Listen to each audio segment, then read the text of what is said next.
Mike's hot, so... Mike's hot. Hot Mike. Hot Mike, here we go. Nickname in college. Scots on the run, let's go. Hello, everyone, and welcome back to the Scots on the Run podcast, where we take a behind-the-scenes look at what's happening in the Gordon College cross-country and track and field programs. In this episode, we are kicking off indoor track and field season, and it's a jumper special. We have 3 members of our jumps team, Anissa Lewis, Will Hughes, and Elijah Wisdom. But first, as always, Coach Mila is with us as well. Coach, how are you? Fired up. Fired up? Real fired up. All right. Yeah. Well, then Jumps pod. Yeah. We're ready to fly. Yeah, that was Will. Yeah, Will, how are you doing? I'm doing great. I'm excited. First time being on the podcast. I've heard it many times, and now I'm very excited I'm very excited to finally be part of this with my heroes. Sure. So. Right on, man. Well, we're happy to have you guys. Thank you for having us.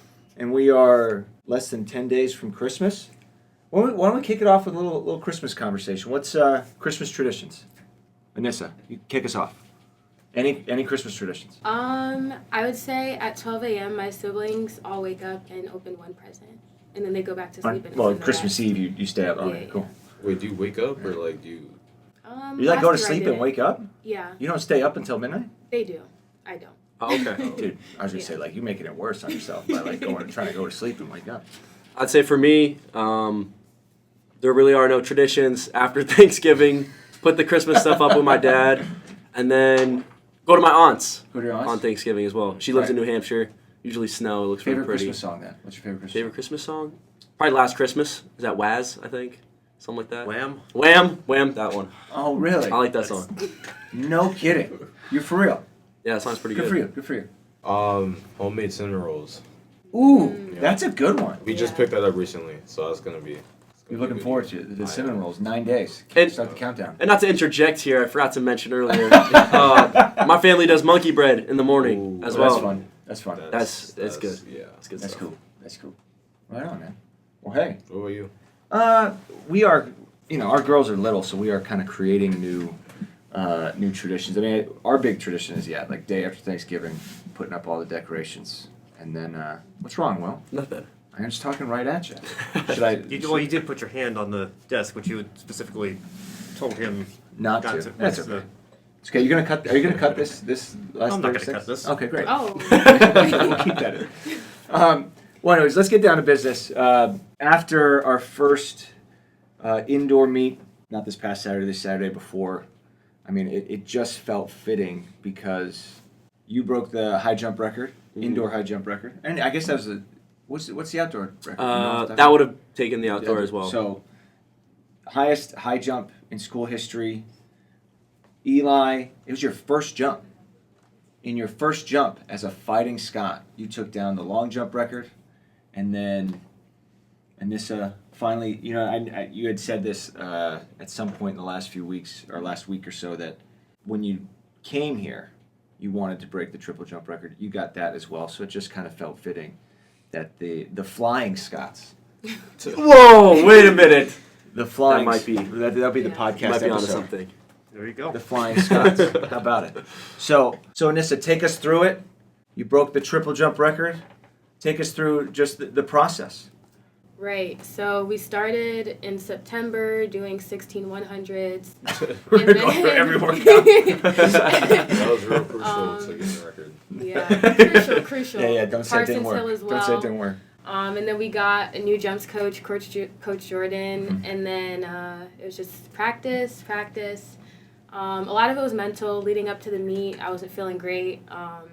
Got to the meet, still wasn't feeling great, but once I did triple jump, I felt amazing. It was just like, I don't know. I had just finished long jump, and I was just like, I have to reframe my mindset and just get back in the mood and get myself ready for triple jump, and broke the record. What do you think made the difference on that one jump?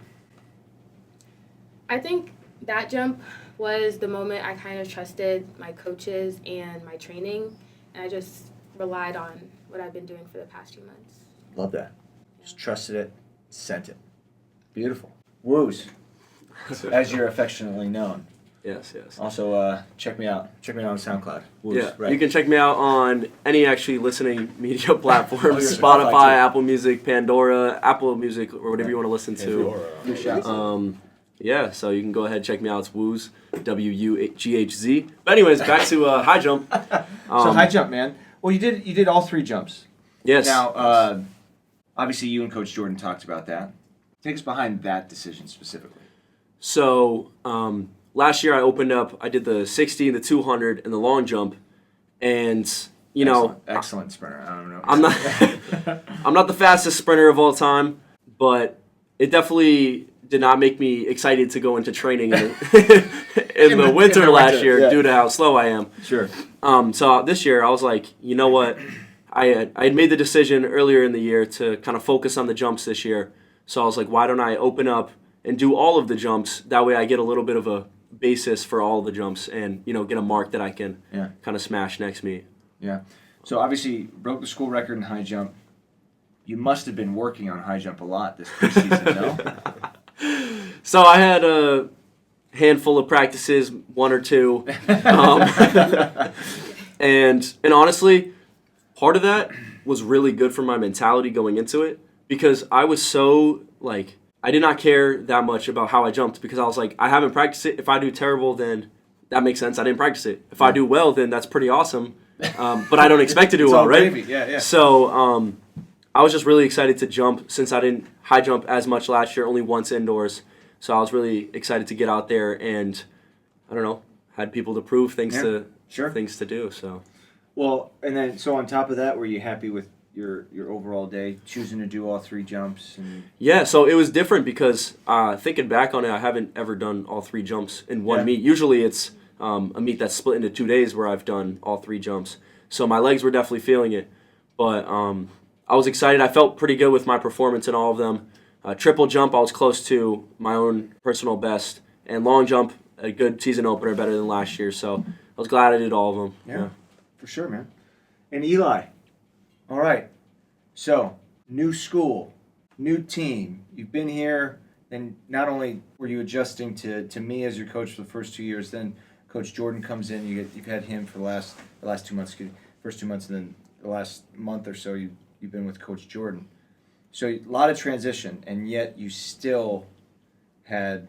I mean, this is an all-time personal best for you, right? By far. Yeah, and then 695. I mean, 7 meters is in the future, and I didn't know when you came here. I didn't know if that was going to be a reality this soon. I don't know if you had your sights set on that. Definitely. But so why don't you take us through your semester, your transition, and how this jump came to be? Yeah. In coming here, at first, I didn't exactly know what I wanted for myself in any of the jumps. My whole career, it's always been like chasing after that 7 meters, chasing after that 14 meters. And so in coming here and having Jordan fill in that position as our jumps coach, it kind of just strengthened my confidence in myself and being able to know what I can and can't do. And definitely working towards that over the past couple of months has been, yet again, strengthened my confidence in what I can do. And it's just been a tough couple of months for sure. Jordan's definitely put us through the ringer, having to battle against the cold weather, being able to jump outside, sleeky track to do sprints. It's been an uphill battle for sure. Sleeky. But yeah, we did it and we're here. So you left Assumption at this time last year. You decided you weren't going to return for the spring semester, right? Is that right? And so you really you bet on yourself 12 months ago. And now, I mean, I think it's pretty cool that's, you've certainly been validated in that decision. And because I did want to ask all 3 of you, this being your first time on the pod, and then, I mean, all 3 of you, you're all sophomores, but I am curious, why did you choose Gordon? And in your first year and a half here, has Gordon been what you thought it was, better, worse, or, what ways has it fallen short? But I am just starting with you, obviously take us through that decision to transfer and come in, and now I guess I'm assuming you feel a level of validation as well. Yeah. So in leaving Assumption last year, I didn't exactly know what I wanted to do. I knew that I definitely wanted to be returning to school for the fall semester of 25. And so in leaving, I was working and also working out, just trying to stay in shape as much as I could. and I was just trying to weigh out all the options locally just so I could stay close to my family. And there aren't many, I don't know of any D2s in Massachusetts besides Assumption, and the rest are in like New Hampshire and whatnot.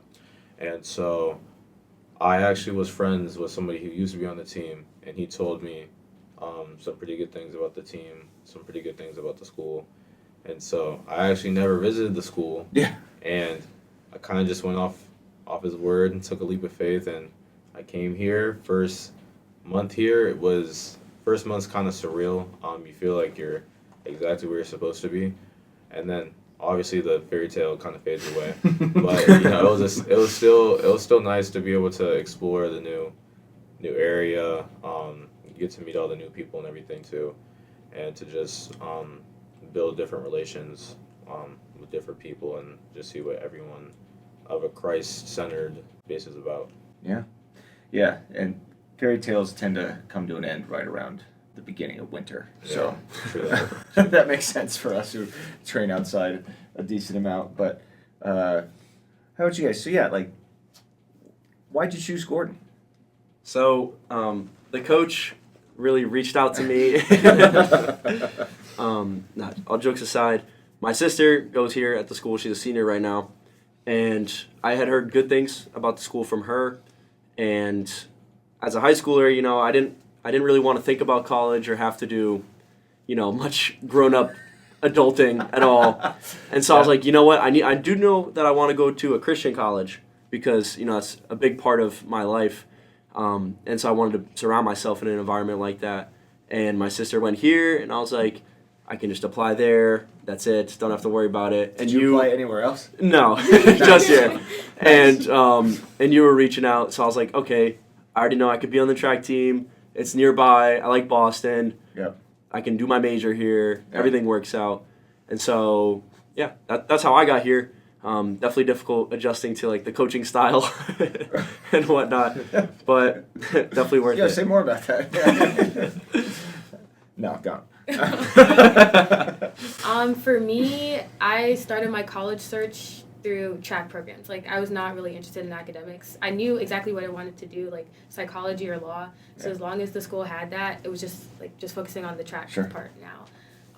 Junior year, you had reached out to me, Coach Mella, and I was like, oh my gosh. That was before me. I hadn't got anything yet. I was like, the coach wants me. Like, this is amazing. And then I injured my back, and I told you, like, hey, I was swimming, and I hurt my back, and you were like, that sucks. Hope you feel better. And you were still recruiting me, and I was like, oh, like, I have to go there. So then, by my senior year... I hope I was more empathetic than that. Maybe you kind of just, like, brushed it off. It was like, yeah, you didn't really care. In a positive way. You know what? To add on top of that, I got sick my senior year. Oh, you did? I didn't get many texts from that, but it's okay. Oh. Shut up. But by my senior year, when I came to visit, I remember I had, like, my one-on-one with you. And you showed me a spreadsheet with, like, arm spans and leg length, and I was like, oh, like, this is where I have to be. So after everything else outside of track aligned, I was like, yeah, this is it. Right. And I think my very first semester was terrible. Like, I would never want to do it over, but because of that, I've had 2 great semesters since then. Yeah. So.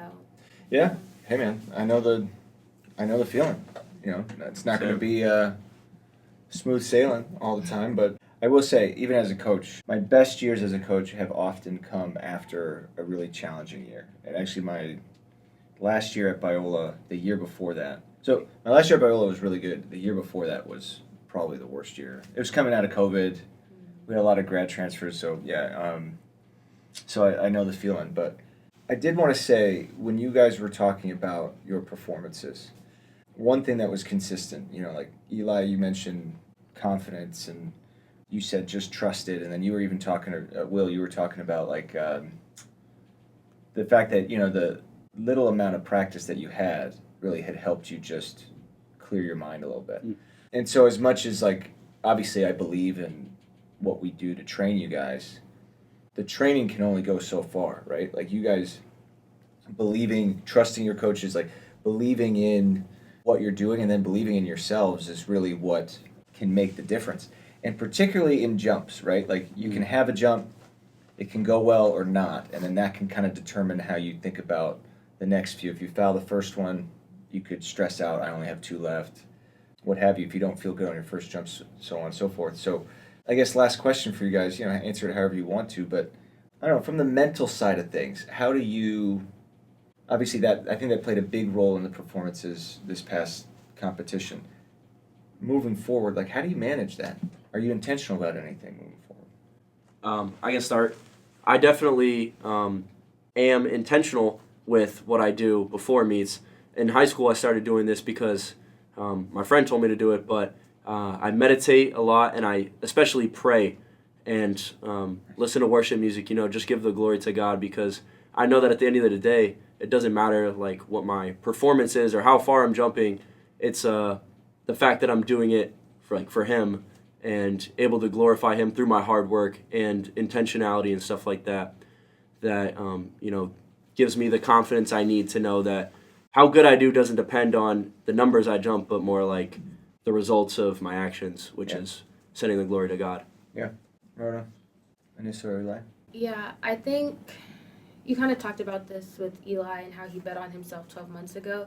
I think we can all say that it didn't start yesterday. Yeah, right. We started the work to get where we are today. It's a great point.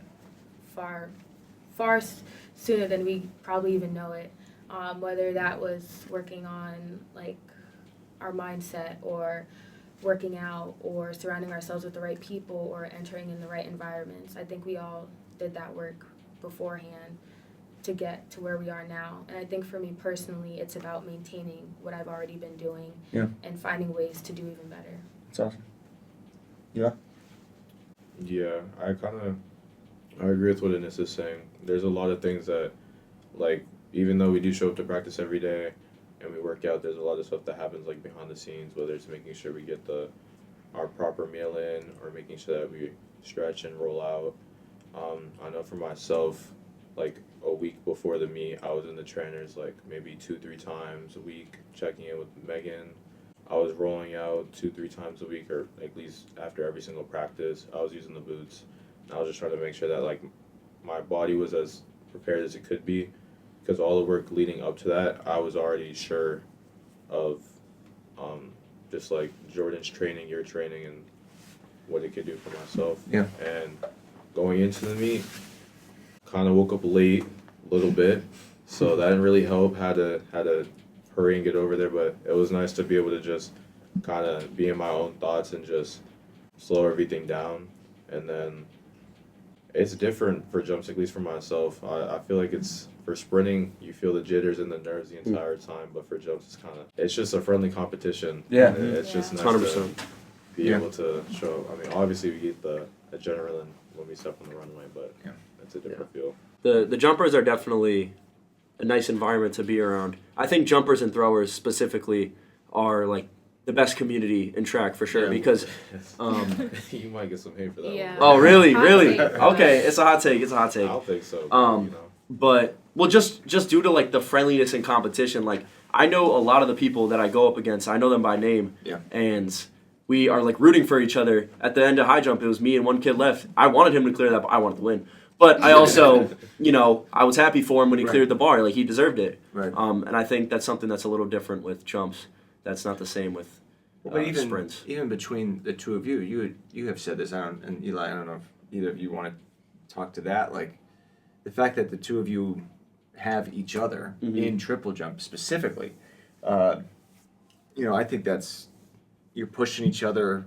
I mean, that's an everyday in practice thing. I don't know, how does that play a role in your training performance? We both talked about this, and in the beginning of the season, it was I don't know, we were kind of pinned against each other. We're obviously we want to beat each other, but we're also teammates, and everyone was oh, they would come up to me and they'd be like, Will, oh, you're gonna beat Eli, right? And people would go up to Eli and be like, oh, are you worried about Will, or are you gonna beat Will? And I expressed that to him, and he was like, yeah, I've kind of been thinking the same thing. And I think after that conversation, I was feeling a lot more relaxed about it, that it really doesn't matter, because we are teammates at the end of the day. Right. And as much as I want to win, as much as he wants to win, we both want to do well and succeed. And if he succeeds more than I do, then I'm happy for him, because he's my teammate and I want him for that. If I do better, then that's also good because it's me. I want to do well. But regardless, like he smoked me in the long jump. He smoked a lot of people. Yeah, that made me very happy though because I know he deserves that. Right on. Yeah, I love it, man. The competition every single day in practice is great. Just always knowing that there's always someone, specifically here, that's working to be the best that they can be, to try to do their best and to try to take that top spot has definitely helped my mindset and being like, oh yeah, like there's other people out there who's doing all the extra little things that you got to do as well. And yeah, at the meet the other day, it was great. Like I seen him off his first triple jump 1350, which is crazy, and off of what, like 4 high jumps. Yeah, like no. So I had jumps. done like 8 high jumps I think already, and then 3 long jumps. And weren't you kind of just winging your mark too? Oh yeah, I showed up. I was so scared. I showed up because the tape measurer. I was like, oh, I can just look at the tape, whatever. Sure. And I missed the whole warm-ups and run-throughs, all that stuff. No bounding drills or anything, just because I was at high jump. And I look to my left. I'm like, all right, they call my name. I go up to the runway. I look to my left. I'm like, these numbers are not adding up. I look, and they're measuring from the sand pit. First of all, no one has ever done that. That's not a thing. I don't know why they did that. Yeah. But I was like, shoot. And so I started worrying. I'm panicking because you only get 60 seconds on the runway. Sure. And So you're I couldn't even math in your head. I tried. I'm like, I can't do math right now. I'm too stressed. So I was like, Evan, and another one of our teammates. I'm like, Evan, what is my mark? He shouts out a number. I'm like, okay, let's do it. I have no idea. And so I'm running the board. Especially Evan of all people. Oh yeah, no. You know he's very smart. Yeah. And so I was and I was worried because I think all triple jumpers think this sometimes. It's like, oh, what if I don't make the pit, right? Because the board it's far. It's far, man. Right? If I'm off, right? If I'm 4 feet off, like I'm cooked. I'm not gonna make the pit. Yeah. And so I just trusted him, and it ended up being a pretty good board and a good jump. Worked so out. there was definitely a lot of fear going into that. That's good. Were you there when some people weren't making it into the pit? No, I wasn't there. No, okay. Luckily, I missed that. Yeah, that would have been a shaky mindset to. Well, a few more shout-outs. Actually, do you have anything? Have I missed anything, Ben? You've got to tell me. I wasn't there. Yeah, I know. You give me the first weekend in December off every year, so I was. That's right, baby. That's right. I wasn't. This you is like the one meet that I don't go to, but Ben, you deserve it, man. Appreciate that. All right, I'm gonna run through some.